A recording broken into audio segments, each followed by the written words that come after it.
మత్తయి సువార్త 2వ అధ్యాయము 2వ వచనం. యూదుల రాజుగా పుట్టినవాడు ఎక్కడ ఉన్నాడు? తూర్పు దిక్కున మేము ఆయన నక్షత్రము చూచి ఆయనను పూజింపవచ్చితిమని చెప్పిరి. యేసుక్రీస్తు ప్రభువారు బెత్లెహేం అనేటువంటి ప్రాంతంలో పుట్టారు.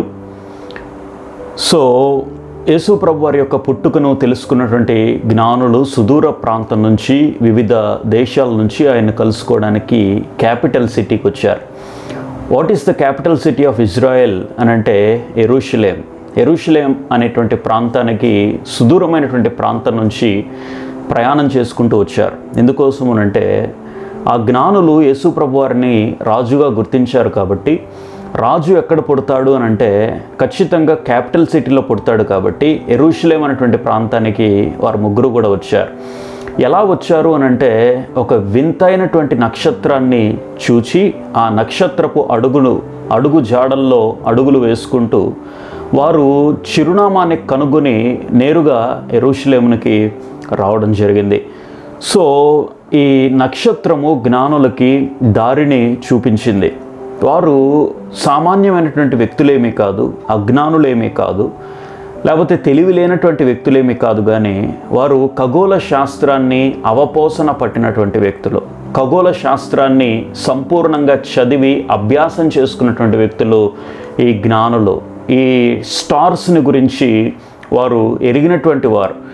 మీరు టైప్స్ ఆఫ్ స్టార్స్ని కూడా మీరు ఒకసారి పరిశీలన చేస్తే ఆకాశంలో చాలా నక్షత్రాలు ఉంటాయి, చాలా నక్షత్రాలు టైప్స్ ఉంటాయి. కానీ ఈ ఆకాశంలో వెలిసినటువంటి ఒక వింతైనటువంటి నక్షత్రము, ఒక అద్భుతమైనటువంటి నక్షత్రం వారు కనుగొనినప్పుడు ఖచ్చితంగా ఇది సృష్టికర్త చూపించినటువంటి దారి, సృష్టికర్త వెలిసినటువంటి రోజు ఆసన్నమైంది కాబట్టి ఖచ్చితంగా ఈ నక్షత్రాన్ని అనుసరిస్తే మనం సృష్టికర్తను కలుసుకోవచ్చు అని చెప్పి జ్ఞానులు అనుకొని ఆ నక్షత్రాన్ని వెంబడించి సృష్టికర్తను కలుసుకోవడానికి వారు ముందుకు సాగారు. అది ఆయన నక్షత్రము అని చెప్పి బైబిల్లో వ్రాయబడింది. ఆయన నక్షత్రము ఆయనని చూపిస్తుంది, ఆయన దగ్గరికి చేరుస్తుంది, ఆయన వైపు తీసుకుని వెళ్తుంది, ఆయన వైపుకి తీసుకుని వెళ్ళడానికి దారిని చూపిస్తుంది. ఆయన నక్షత్రం అని అంటే ఇది సృష్టికర్త అయినటువంటి దేవుని యొక్క నక్షత్రం, సృష్టికర్త వైపు నడిపించింది. ప్రకృతిలో లేకపోతే ఆకాశంలో ఒక భాగము, అనగా సృష్టిలో ఒక భాగము సృష్టికర్తను చూపిస్తుంది, సృష్టికర్త వైపు నడిపిస్తుంది. ఈ విశాలమైనటువంటి సృష్టిని ఎవరు కలుగు చేశారు? ఈ సృష్టి మనకి ఎవరిని పరిచయం చేయాలి అని అంటే సృష్టి వెనక ఉన్నటువంటి సృష్టికర్తని మనకి పరిచయం చేయాలి. అలా కాకుండా చాలాసార్లు మనము సృష్టిని ఆరాధిస్తూ ఉంటాం, సృష్టిని పూజిస్తూ ఉంటాం, సృష్టిలో ఉన్నటువంటి మహాత్మ్యములను కొనియాడుతూ ఉంటాం, సృష్టిలో ఉన్నటువంటి అద్భుతమైనటువంటి వనరులని, సృష్టిలో ఉన్నటువంటి అద్భుతమైనటువంటి సౌందర్యభరితమైనటువంటి వాతావరణాలని మనం చూసి అబ్బురపడుతూ ఉంటాం. ఆహా ఓహో అద్భుతమైనటువంటి సృష్టి, జలపాతాలు, ఆకాశము, అడవి, జంతువులు అని చెప్పి వీటన్నిటినీ కూడా చూచి మనం చాలా సంతోషిస్తూ ఉంటాం, చాలా ఆనందిస్తూ ఉంటాం, చాలా అబ్బురపడుతూ ఉంటాం, చాలా మహా ఆశ్చర్యానికి గురవుతూ ఉంటాం. కానీ ఈ సృష్టిని మనము ఆరాధించే ముందు, సృష్టిని మనం పూజించే ముందు, సృష్టి యొక్క అద్భుతమైనటువంటి సౌందర్యాలను మనం కొనియాడే ముందు సృష్టి వెనక ఎవరున్నారు అని ఖచ్చితంగా మనం గుర్తించాలి. సృష్టిని మనం గమనిస్తున్నప్పుడు, సృష్టిని మనం చూస్తున్నప్పుడు సృష్టి వెనక ఎవరున్నారో ఆ సృష్టి మనకు తెలియజేస్తుంది. ఈ నక్షత్రము సృష్టిలో ఒక భాగం గనక ఈ నక్షత్రము సృష్టి వెనక ఉన్నటువంటి సృష్టికర్త వైపు తీసుకుని వెళ్ళడానికి ప్రయత్నం చేస్తుంది. కాబట్టి సృష్టిని మనం పూజించటం, ఆరాధించటం, సృష్టిని ఆహా ఓహో అని చెప్పి కొనియాడటం, సృష్టిని చూసి అబ్బురపడటం, సృష్టే గొప్పతనం అని చెప్పి అనుకోవడం గొప్ప కాదు, కానీ సరైనటువంటి విధానం కాదు. కానీ సృష్టి వెనక ఉన్నటువంటి సృష్టికర్త ఎలాంటి వారో ఖచ్చితంగా మనం గుర్తించి సృష్టిని చూసినప్పుడు సృష్టికర్తను కొనియాడడం మన యొక్క ప్రాథమిక ధర్మం.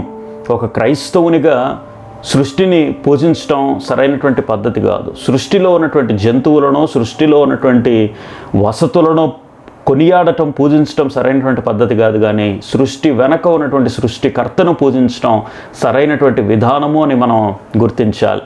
సృష్టికర్త వైపు ఆ నక్షత్రం తీసుకుని వెళ్ళినలాగానే ఈ రోజున యేసు ప్రభు వారు కోరుకుంటుంది ఏంటి అనంటే, నీవు నేను కూడా ఒక నక్షత్రాలే, ఈ ప్రపంచానికి వెలుగును అందించేటువంటి నక్షత్రాలే. చీకటిలో, అంధకారంలో కొట్టుమిట్టాడుతున్నటువంటి ఈ లోకానికి వెలుగును ప్రసాదించేది ఎవరు అనంటే క్రైస్తవులే. నేను ఈ లోకమునకు వెలుగును కాబట్టి మీరు కూడా ఈ లోకమునకు వెలుగై ఉండాలి అని చెప్పి యేసు ప్రభు వారు సెలవిచ్చిన రీతిగా మనం కూడా ప్రపంచానికి వెలుగును అందించాలి. ప్రపంచానికి చీకటి నుంచి వెలుగును పరిచయం చేయాలి. చీకటి మార్గాల్లో కొట్టుమిట్టాడుతూ చెడు అలవాట్లకు, చెడు బానిసత్వం వైపు అల్లాడిపోతున్నటువంటి యువతీ యువకులని వెలుగు వైపు తీసుకొని రావాల్సినటువంటి బాధ్యత మన వైపే ఉంది. ఆ నక్షత్రము ఈ రోజున ఎవరు అనంటే నీవు నేనే.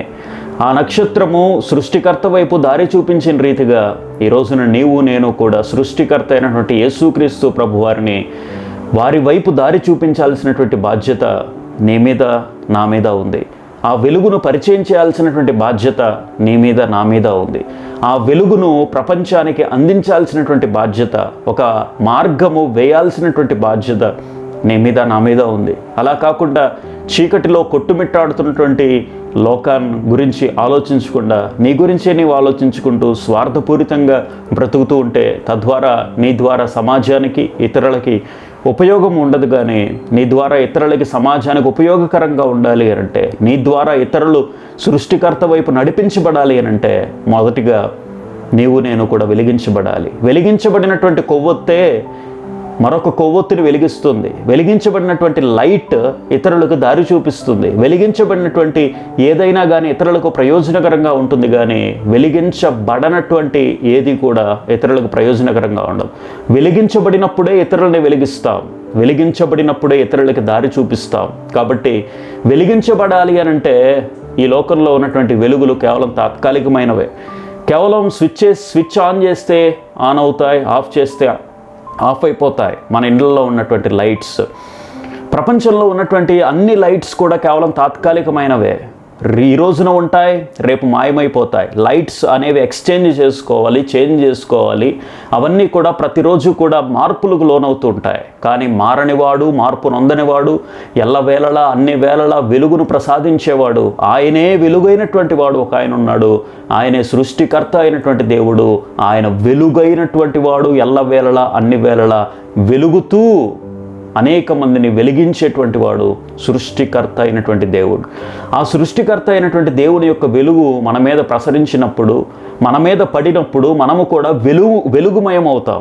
ఇతరులకు కూడా దారిని చూపిస్తాం. ఇతరుల యొక్క చీకట్లని పారద్రోలి వారిని కూడా వెలుగు వైపు నడిపించేటువంటి వ్యక్తులుగా మనం ఉంటాము.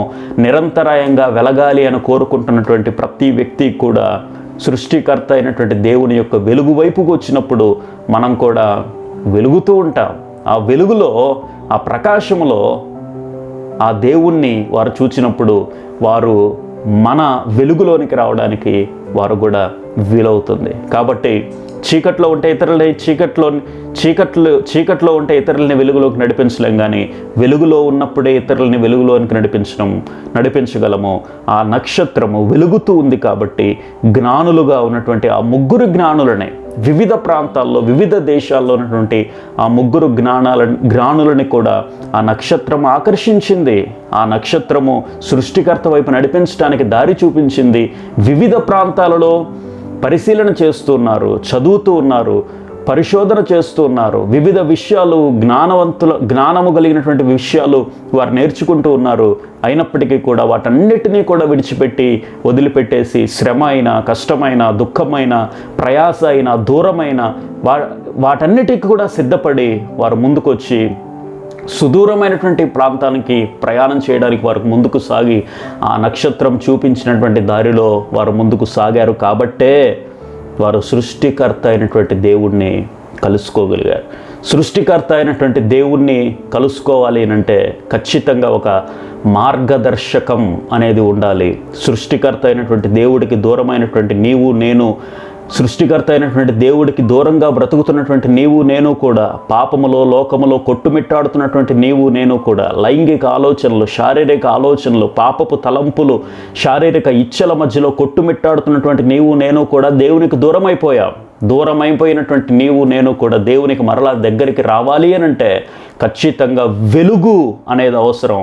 ఆ వెలుగు దాతగా, వెలుగు ప్రదాతగా, ఆయనే వెలుగుగా యేసుక్రీస్తు ప్రభువారి లోకానికి దిగి వచ్చాడు కాబట్టే, నరావతారిగా ఆయనే ఈ లోకానికి తన్ను తాను సమర్పించుకోవడానికి వచ్చాడు కాబట్టే only through Jesus we can meet God. దేవుణ్ణి మనం కలుసుకోవాలి అంటే ఖచ్చితంగా యేసుక్రీస్తు ప్రభువారే మార్గము. ఆయన్ని నమ్ముకున్నప్పుడు, ఆయన వైపు నడిచినప్పుడు, ఆయనని విశ్వసించినప్పుడు, ఆయనని కలుసుకున్నప్పుడు మనకు ఒక మార్గం ఏర్పడుతుంది. ఆ మార్గం ఏంటో తెలుసా? నేరుగా సృష్టికర్తవైన దేవుణ్ణి కలుసుకునేటువంటి మార్గం. నక్షత్రముగా ఆయన దిగి వచ్చాడు, నక్షత్రముగా వెలుగుగా ఆయన దిగి వచ్చాడు, మార్గాన్ని వేశాడు, సమస్త మానవాళిని కూడా వెలుగు వైపు నడిపించేటువంటి మార్గాన్ని వేశాడు, దేవుని వైపు నడిపించేటువంటి మార్గాన్ని వేశారు యేసు ప్రభువారు. ఆ మార్గంలో ఎవరైతే ప్రయాణం చేస్తారో, ఆ మార్గంలో ఎవరైతే పయనిస్తారో, ఆ మార్గంలో ఎవరైతే నడుస్తారో ఖచ్చితంగా వారు దేవుణ్ణి కలుసుకుంటారు. ఈ జ్ఞానులు కూడా ఆ మార్గంలో ప్రయాణించారు, పరిశీలించారు, సుదూరమైనటువంటి ప్రాంతాలకి వెళ్ళడానికి ప్రయాసపడ్డారు. నేరుగా యేసుక్రీస్తు ప్రభువారి యొక్క గృహంలోనికి వెళ్ళి ఆయనని ఆరాధించారు, పూజించారు, సాగిలపడ్డారు. బంగారము, బోలము, సాంబ్రాణిని కానుకలుగా సమర్పించారు. ఎంత త్యాగపూరితమైనటువంటి వ్యక్తులండి ఈ జ్ఞానులు. వారికి ఇంకే పని లేదా, లేకపోతే వేరే యాంబిషన్స్ వారికి లేవా అంటే చాలా ఉన్నాయి. తమ జీవిత గమ్యం చాలా గొప్పది వారిది. కానీ అవన్నీ కూడా వదిలిపెట్టేసి కేవలం సర్వ సృష్టికర్త అయినటువంటి దేవుణ్ణి చూడాలి, కలుసుకోవాలి అనేటువంటి ఒకే ఒక ఆకాంక్షతో, ఒకే ఒక ఉద్దేశంతో వారు సుదూరమైనటువంటి ప్రాంతాల నుంచి ప్రయాణం చేసుకుంటూ వచ్చి యేసుక్రీస్తు ప్రభువారికి సాగిలపడ్డారు. ఎందుకు సాగిలపడ్డారు? ఎందుకు సాగిలపడతారు వారు అనంటే ఖచ్చితంగా వారికి తెలుసు యేసు ప్రభువారు సామాన్యమైన బాలుడు కాదు. ఆయన సామాన్యమైనటువంటి బాలుడు అయి ఉంటే వారు సాగిలపడరు, వారు సాష్టాంగపడి నమస్కరించరు. వారికి తెలుసు ఆయన సామాన్యమైనటువంటి బాలుడు కాదు, అందరిలాంటి బాలుడు కాదు.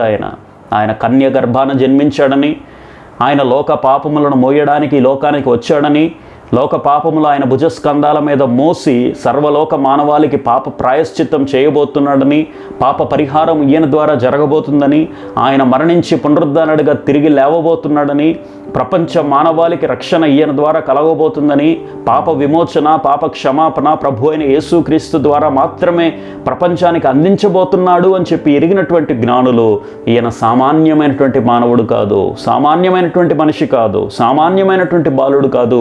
ఈయన ప్రపంచ మానవాళి యొక్క పాప క్షమాపణ కోసం, విమోచన కోసం దిగి వచ్చినటువంటి నరావతారి ఈయనే అని చెప్పి ఎరిగినటువంటి ఆ జ్ఞానులు సుదూరమైనటువంటి ప్రాంతాలలోనికి వచ్చి ఆయనకి సాగిలపడ్డారు, సాష్టాంగపడ్డారు, సమర్పించారు, విలువైనటువంటి కానుకలని అర్పించారు. మనం కూడా ఆయన నక్షత్రమును చూచినప్పుడు, ఆయన వెలుగును చూచినప్పుడు, ఆయన వాక్యమును విన్నప్పుడు, ఆయన దారి తెలిసినప్పుడు, దారి చూపించడానికి వెలుగు ప్రత్యక్షమైనప్పుడు మనం ఆయనని కలుసుకోకుండా కేవలం నా యాంబిషన్స్ నావేనండి, నా పనులు నావేనండి, నా జీవిత గమ్యాలు నావేనండి, నేను నా సంపాదన, నా కుటుంబం, నా యొక్క వ్యవహారాలు, నా యొక్క బిజినెస్ ఇవేనండి నా జీవితం అనుకుంటున్నావా? వెలుగు ప్రత్యక్షపరచబడినప్పుడు ఆ వెలుగులోనికి నువ్వు రాకపోతే నిరంతరము చీకటిలో మ్రగ్గిపోవలసినటువంటి రోజులు రాబోతున్నాయి. నిరంతరము చీకటిలో అల్లాడిపోవలసినటువంటి రోజులు రాబోతున్నాయి. వెలుగు ప్రత్యక్షమైనప్పుడు జ్ఞానము కలిగినటువంటి వ్యక్తులు ఏ విధంగా అయితే యేసు ప్రభువారి దగ్గరికి చేరడానికి ప్రయాసపడ్డారో, ఈ రోజున మనము కూడా ప్రత్యక్షపరచబడినటువంటి ఆ వెలుగు దగ్గరికి మనం వచ్చినప్పుడు ఖచ్చితంగా ప్రభు అయిన యేసుక్రీస్తు ప్రభువారు నీకు నాకు కూడా రక్షణ, పాప క్షమాపణ, పాప విమోచన, నిత్య జీవాన్ని ఆయన అనుగ్రహించబోతున్నాడు. అందుకోసమే ఆయన లోకానికి వచ్చాడు. అందుకోసమే మనం క్రిస్మస్ అనేటువంటి యొక్క మహా పండుగని ప్రపంచంలో జరుపుకుంటున్నాం. ఈ విషయాన్ని గమనించి జ్ఞానుల యొక్క ప్రయాణమును గురించి, ప్రయాసను గురించి, పరిశీలనను గురించి, పరిశోధనను గురించి, పరీక్షను గురించి మనం గ్రహించి, సమర్పణ జీవితాన్ని గురించి మనం గ్రహించి, జ్ఞానుల వలె మనం కూడా ఆయన నక్షత్రమును వెంబడించేటువంటి వ్యక్తులుగా, మనం కూడా ఇతరులకు నక్షత్రము వలె వెలుగును ప్రసాదించేటువంటి వ్యక్తులుగా ఉండాలని మనసారా కోరుకుంటున్నాను. Thank you.